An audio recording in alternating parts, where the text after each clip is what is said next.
scenario, we have Dr. Banwari Sharma, the young rheumatologist from Jaipur.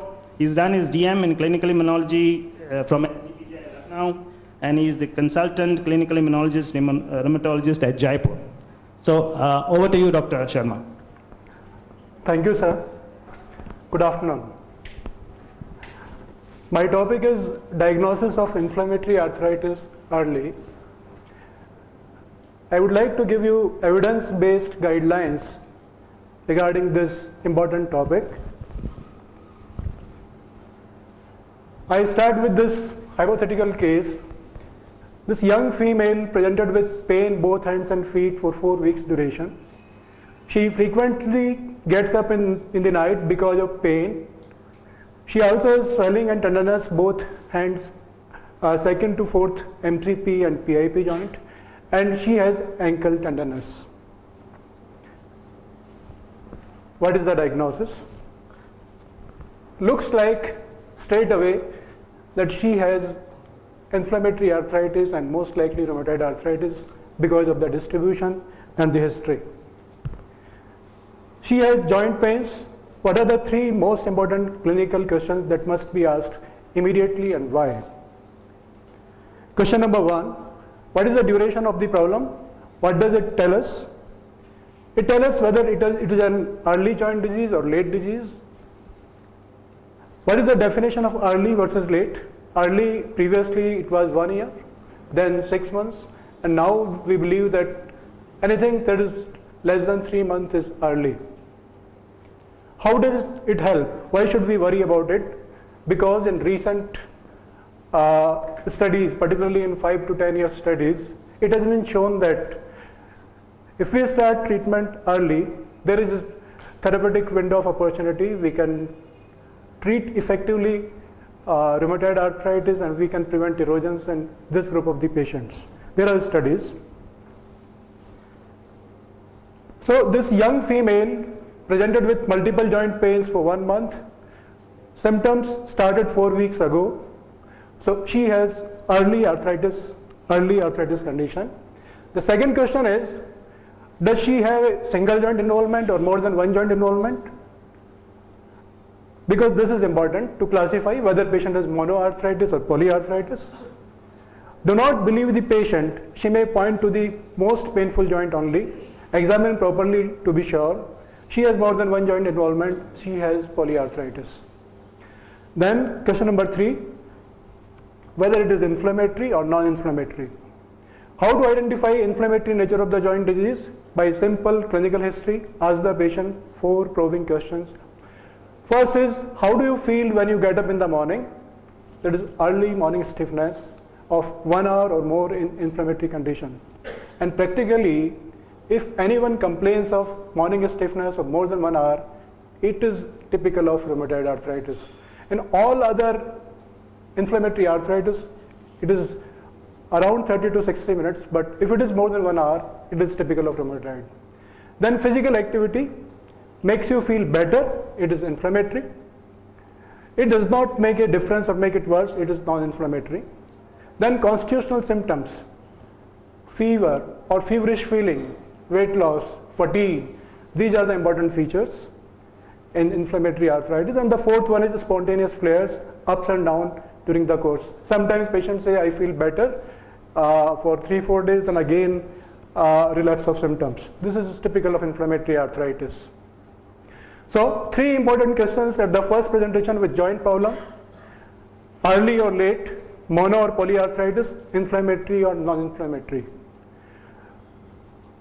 Our patient, she has 4 weeks duration arthritis, that is early, more than 1 joint affected, that is polyarthritis. Features of inflammatory joint disease: she has early morning stiffness, she feels difficulty in getting up from the bed, she feels stiffness and difficulty in walking, that slowly improves with maximum improvement, and she has associated constitutional features also. So she has early inflammatory polyarthritis. So what are the possibilities? What are the differential diagnoses in this group? At the outset I told you that looks like straight away rheumatoid arthritis, but there are so many other possibilities. Some of the viral infections, some of the systemic diseases, particularly evolving collagen vascular disease, they can have rheumatoid distribution arthritis. Chikungunya, parvovirus, rubellovirus, these can cause similar presentation. Psoriatic arthritis. Then sometimes this Reiter's rheumatic fever can cause polyarthritis, but Reiter's or this reactive arthritis usually causes asymmetrical oligoarthritis or polyarthritis. Then sarcoidosis related arthritis, serum sickness, sickle cell anemia, palindromic rheumatism. This is a big list of differential diagnosis. So how to diagnose whether this patient has this rheumatoid or any other disease? In polyarthritis, pattern of joint involvement is important, and then extra-articular features give clues to the diagnosis. Long list of differential diagnosis. I will give one clue for one disease. But before that, common diseases are common. Rheumatoid is one of the most common rheumatic disease. The disease we should not miss, especially in the early stage. About others, one point. Systemic lupus, psoriatic arthritis, other connective tissue disease and systemic vasculitis, they are diagnosed on the basis of extra articular features. Viral arthritis, usually they occur in epidemics.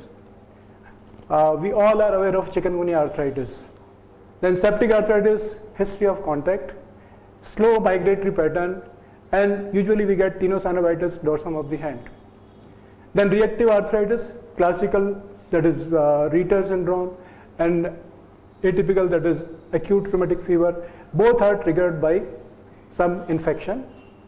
Then in sarcoid arthropathy, usually we get bilateral ankle synovitis, that is ankle periarthritis and erythema nodosum. IBD related arthritis, again extra-articular features are prominent. Long history of diarrhea or change in bowel habits, sometimes erythema nodosum. Then erythema nodosum related arthritis, extra-articular features. Palindromic rheumatism, typical history. Patient gives history of fleeting joint pain, or you can say pain. I had pain in the ankle joint for 2 days. Then pain disappeared. After 5-6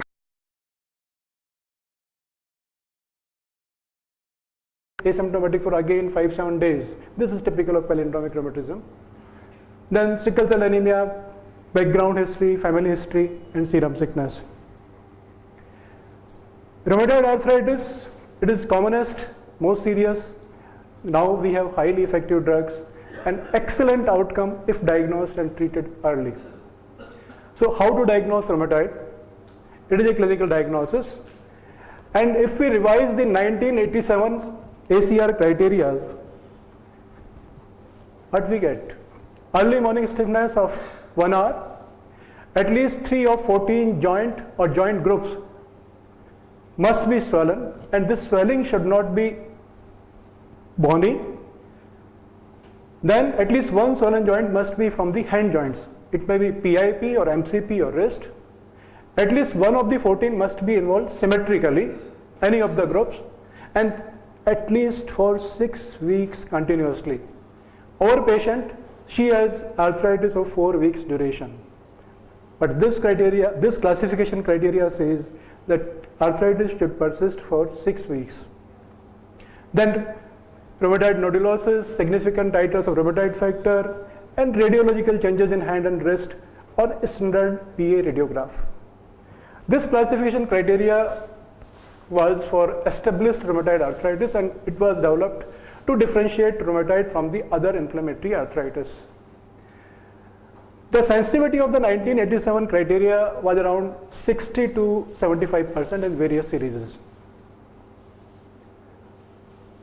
Pattern of joint involvement in rheumatoid, mainly a disease of PIPs, MCPs, wrist and MTPs, and prominent symmetrical involvement. This is the second feature. This is wrist, MCP and PIP. DIPs are spared in rheumatoid arthritis. Ankle and MTPs are involved. Quick examination of MCP and MTPs. In a patient with early morning stiffness of more than 60 minutes, more than 3 swollen joints, prominent involvement of the hand joints, at least one of those 14 is symmetrical, and if this arthritis persists for more than 6 weeks with raised acute phase reactants, clinically we can make out the diagnosis of rheumatoid.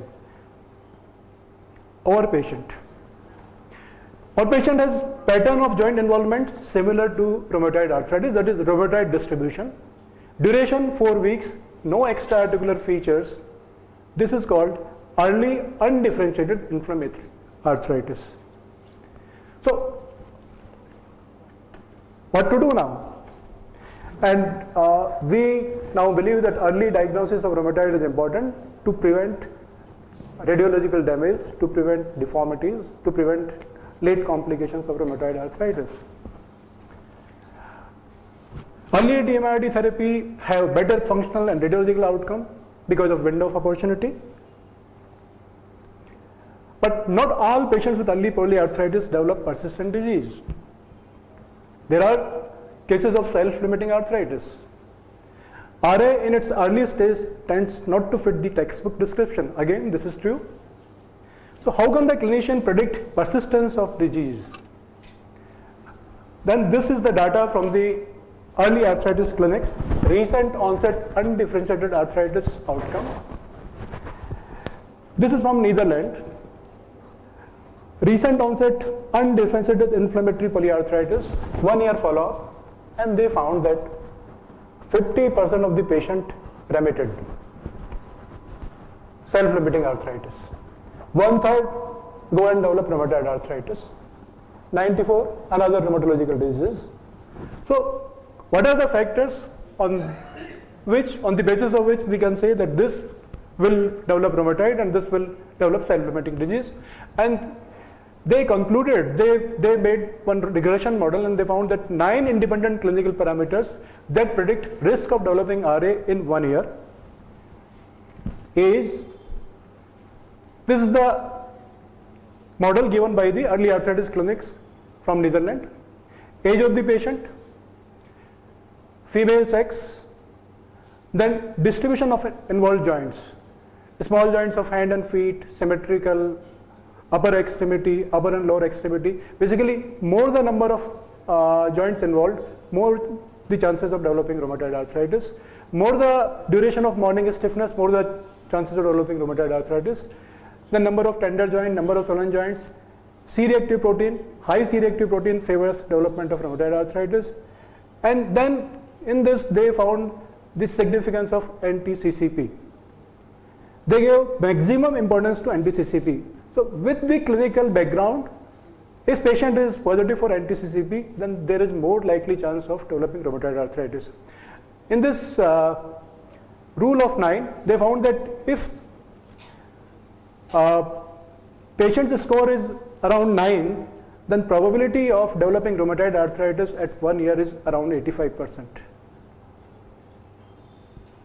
And in other early arthritis clinics, they also found the significant importance of these investigations in early undifferentiated arthritis patients. One is anti-CCP, and anti-CCP, if it is positive for more than 3-fold, then it is quite specific.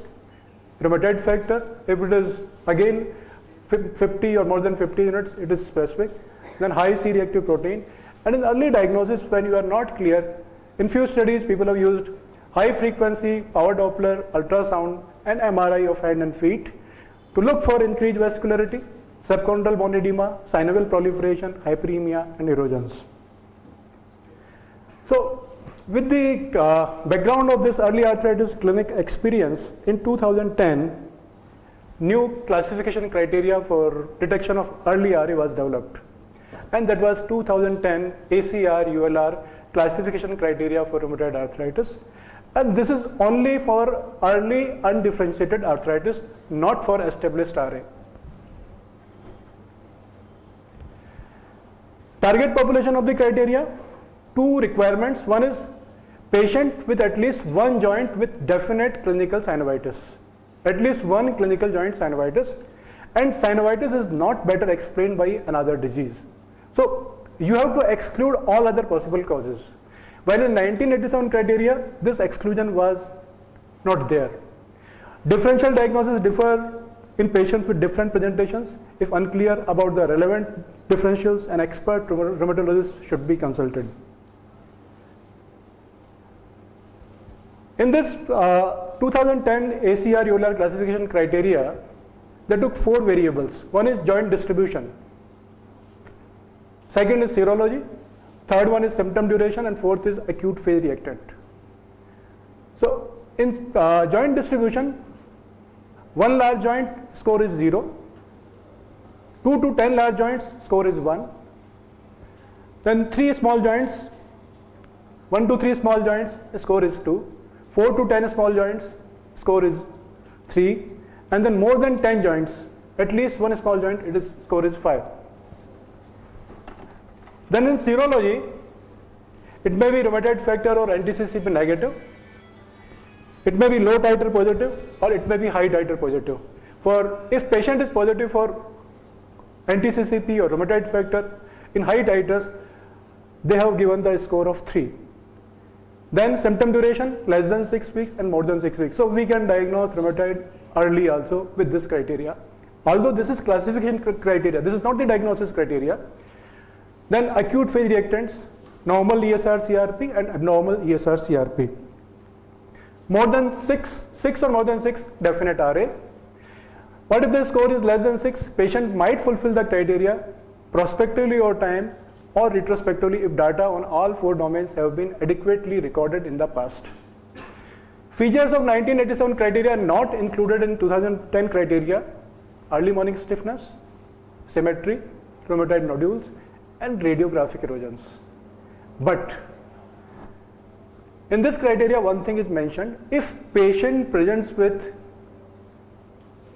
radiograph of hand or feet, radiograph of the hand, not feet, with typical erosion of rheumatoid arthritis, then no other criteria is required. You can straight away diagnose that this patient has rheumatoid arthritis. But they have not defined what is typical erosion of rheumatoid arthritis. Then what is joint distribution? Definition of joint involvement: any swollen or tender joint excluding DIP of hand and feet, first MTP and first carpometacarpal joint. These joints usually involve in osteoarthritis. And if you are not sure, you can go for additional investigations for like MRI or ultrasound. They may be used for the confirmation of clinical findings. Then large joint: shoulder, elbow, hip, knee, ankle. These are the large joints. Then small joints: MCP, PIP, MTP, second to fifth, thumb, IP, wrist. These are the small joints. Again, not DIP, first carpometacarpal and first MTP. These joints have not been included. Then definition of more than 10 joints: at least 1 small joints. Additional joint included are temporomandibular joint, sternoclavicular joint, acromioclavicular joint. These 3 joints were not included in 1987 criteria, classification criteria. Then serology: high titers means more than 3-fold positivity. Then there is one case scenario in which you can get false positive, 2010 ACR EULAR classification criteria. Case of inflammatory osteoarthritis: one clinically inflamed osteoarthritis joint, that suppose it is PIP, third right hand, tenderness of all DIPs, PIPs, thumb, first IP, carpometacarpal and ankle, seronegative. If you take the score on this joint distribution, it will come around 5. Serology is negative, so it is 0. Longest standing disease, so it will be more than 6 weeks. Like normal acute phase reactants, so it is 0, but total score is 6. So if osteoarthritis is clinically apparent, then this patient would not be in the target population of the criteria. So you have to exclude this. Then one false negative classification example: early seronegative RA, swollen and tender MCP, bilateral first, second and third. So joint distribution wise, we can give him 3 points: seronegative, so 0 point, 2 weeks duration, so 0, and normal elevated CRP, so this is 1 point. So total is 4. Again, this patient might fulfill the criteria at a subsequent visit, be classified prospectively. So such expensive investigation, why so much fuss about just a few swollen and tender joints? because window of opportunity. Disease may be switched off by early aggressive treatment in this group of the patient. So workup to be done in this patient. ESR, CRP. It is whenever we suspect early rheumatoid, we have to go for ESR, CRP, and previously it was not mandatory to go for both rheumatoid factor and anti-CCP, but now after this 2010 classification criteria, in early disease, when you suspect inflammatory arthritis, particularly rheumatoid, you can go for both rheumatoid factor and anti-CCP. In established disease, it is not necessary, but in early disease, you can go. Baseline CBC, SGPT, creatinine, rheumatoid factor, titers, anti-CCP, X-ray chest, digital X-ray of hand, feet, and if patient can afford, and if you are not sure about the diagnosis, then ultrasound and MRI can be done. In our patient, ESR 34, C-reactive protein more than 50, hemoglobin normal, TLC normal, platelet normal, LFT normal, rheumatoid factor high 64, anti-CCP more than 192, X-ray chest normal, urine routine normal, serum creatinine normal, blood sugar normal. Summary of result: she has swollen joint count 12, tender joint count 14, ESR 34, C-reactive protein more than 50, rheumatoid factor high and anti-CCP high. So if we take this criteria, our patient, joints involved 14, both rheumatoid factor and anti-CCP positive, duration 3 weeks, high acute phase reactants, score 9 out of 10. So she basically can be classified as early RA, and by definition early RA with markers of aggressive destructive disease. Good point. Disease is in a window of opportunity for effective treatment. Thank you. Thank you so much. The topic is open for comments, questions. If there aren't, that's a question I want to pose. You know, earlier in the morning session, one of the doctors asked a question which I thought was rather thought-provoking. Because you're not covering the treatment part of it, but I would like to know what you would do. Let's say a patient has a few joint counts, a few arthritis and anti-CCP in high titers, but the arthritis just involves 2 or 3 joints. Now the question he asked was, how would you treat this patient? Aggressively or just, with a mild DMARD to control his pain? And if we assume that the antibodies are pathogenetic, and now we have evidence to suggest that both rheumatoid and anti-CCP play a role in the pathogenesis, what would you do in that case? Why I'm asking this question is, one could, just treat it symptomatically with mild drugs and reduce his joint pains, and then wait for him to develop the full-fledged disease. But at the same time, we are not trying to suppress the levels or the titers of the antibodies. So if the antibodies are pathogenic, they're going to work. So or would you use something very aggressive and try to reduce or wipe out these clones of B cells which are producing the antibodies? Good question. So actually, we can divide this question in 2 aspects. One is today morning, one of the audience has asked about anti-CCP positive asymptomatic patient. That is different scenario. Yeah, anti-CCP can come up to 18 years before development of rheumatoid arthritis. It has been shown. Even rheumatoid factor and anti-CCP combination, they can come very early. The guidelines is clear. If patient is symptomatic, then only we can treat. If patient is asymptomatic, ESR is high, CRP is high, rheumatoid factor is positive, anti-CCP is positive, we have to wait. There are studies in which people have used hydroxychloroquine, methotrexate and hydroxychloroquine methotrexate combination in this group of the patient. In asymptomatic patients, results are not significantly better, because we do not know after how many years this patient will develop rheumatoid arthritis. And the second thing is, if patient has few joints, like 2 or 3 joint swelling and tenderness with rheumatoid factor and anti-CCP positivity, yes, Dr. Dharmanand just told that we can start methotrexate, or we can start methotrexate hydroxychloroquine to prevent further progression. If you take this 2010 ACR ULR classification criteria, even with 3 joints involvement with raised ESR CRP and rheumatoid factor or anti-CCP positivity, we can classify that patient in rheumatoid arthritis and we can treat on standard lines. Anti-CCP, whether it is pathogenetic, we are not sure, but it has prognostic significance. Patients who are positive for anti-CCP, they develop more severe deforming disease. Radiological progression is more common in this group of the patient. And previously it was thought that IgM rheumatoid factor is responsible for the erosive rheumatoid arthritis. But now, even they have divided in 4 different groups. One is anti-CCP positive, rheumatoid factor positive. Second is anti-CCP positive, rheumatoid factor negative. Third one is rheumatoid factor positive, anti-CCP negative. And fourth is rheumatoid factor and anti-CCP both are negative. And they have found that person who is anti-CCP positive, rheumatoid factor positive, they go and develop radiological progression. And person who is rheumatoid factor positive, anti-CCP negative, they did not develop erosion. So definitely it has prognostic significance. Then some of the biologics, if they are given in anti-CCP positive group, they respond better. Well, patients who are anti-CCP negative, some of the biologics, they do not give good response. So for that point, it is relevant. But pathogenetic significance, we are not sure. People have linked anti-CCP with smoking also and HLA-DR4. Regarding your question, shoe joints, pain, only pain without swelling, again, I would like to wait. Pain and swelling, even if patient has swelling of one joint, we would like to treat. So actually, the jury is still out. There are a lot of trials, including use of abatacept and infliximab in this situation. We're not talking of early rheumatoid. We're talking of early inflammatory arthritis in which the markers are positive.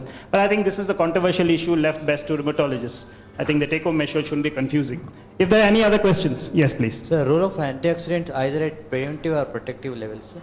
At which level we have to, role of antioxidant really, pharmacologically speaking? Can you repeat it? The role of antioxidants either at preventive or protective level. At what level we have to, role of antioxidants really, does it have any role? If you don't mind, Banwari, I think the next speaker will handle this. He's talking about the treatment. So Yeah. Probably we should not interfere into his territory. We had many problems with epidemic of chikungunya arthritis. We are treating them as chikungunya, post-chikungunya, this one. And many of them don't remit and they turned out to be rheumatoid arthritis.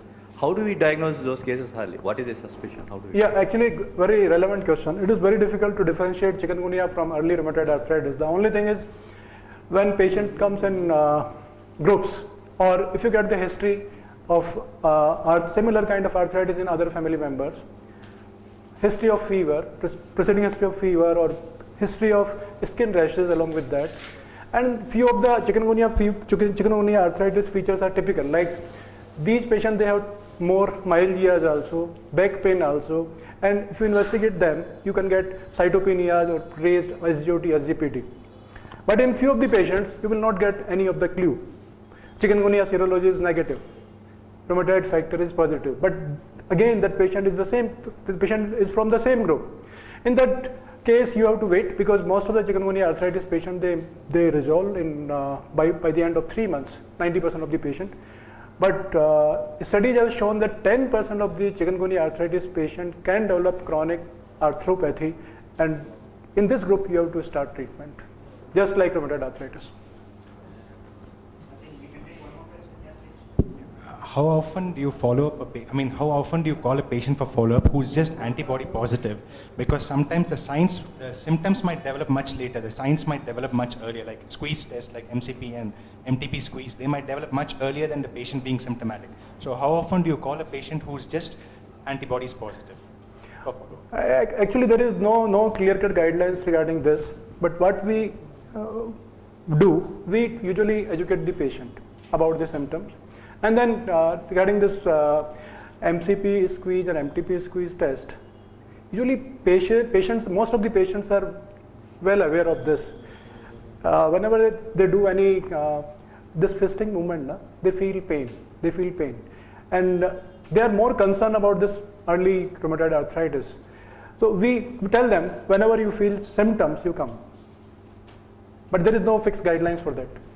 Actually, that question may be a little theoretical because you said an asymptomatic patient, right? So why would you do as anti-CCP in an asymptomatic patient? So he would come to you with something or the other in which made you think of doing. Yeah. So you follow up that something or the other. It is becoming more or not. If it has been done incidentally, well, it shouldn't be done. But if it is so, then you just follow up. What he says is correct. You really can't take action until the clinic. We don't have enough evidence yet. That's what we are trying to, the rheumatologists are talking about. Actually, in this group, regarding his question, the one interesting thing is, if one of the family member is having arthritis, then other family members are cautious, and sometimes they get investigated. They might want to get it done, but Yeah. I don't know. This is a good question. What would you tell those relatives? Get it done or not? No. Absolutely, I would We agree don't with that. discuss. Right now, I don't think we should tell, this is a very important question because your relatives will come and ask, is a brother or his sisters, or do I have a risk? Should I get the test done? I think we should right now withhold this urge to tell them get it tested, because if it comes positive, you don't know what to do. My word, you have to actively discourage it actually. I agree with that. I do. Yeah, apart from just saying no, actively say don't do it. Yeah. Absolutely. Sir, Any other questions? Sir, in a patient with polyarthritis, suppose if there is involvement of the distal interphalangeal joint and the proximal metacarpophalangeal joint of the thumb, does it rule out a rheumatoid arthritis? Sir? One, and another thing is, when patient comes with the polyarthritis, let us say of 15 days duration, do you immediately suggest the investigations, or do you give a course of NSAIDs to see whether there is any therapeutic remission so that we can keep quiet without any investigations? A very relevant question. Actually, nodal osteoarthritis is quite common in elderly patients. And in nodal osteoarthritis, DIP Hubbard's nodes, DIP tenderness, PIP Bouchard's nodes, tenderness, first carpometacarpal joint involvement is quite common. And there is a group in which osteoarthritis and rheumatoid both can occur. MCP involvement is not a feature of osteoarthritis, primary osteoarthritis, but some of these secondary osteoarthritis like hemochromatosis can cause second and third MCP involvement also. But in history, if you get typical features of inflammatory arthritis with MCP involvement, you have to investigate. You have to look for the possibility of associated RA, number one. Number two, if patient has 15 days history,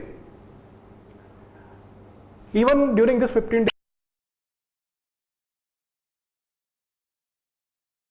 so I think you have to go for the investigations, at least ESR, C-reactive protein and baseline investigation. You can defer rheumatoid factor and anti-CCP for few weeks, but in symptomatic patients, the message is, if symptoms are persisting, you have to go for all these investigations. Thank you so much, Dr. Thank you.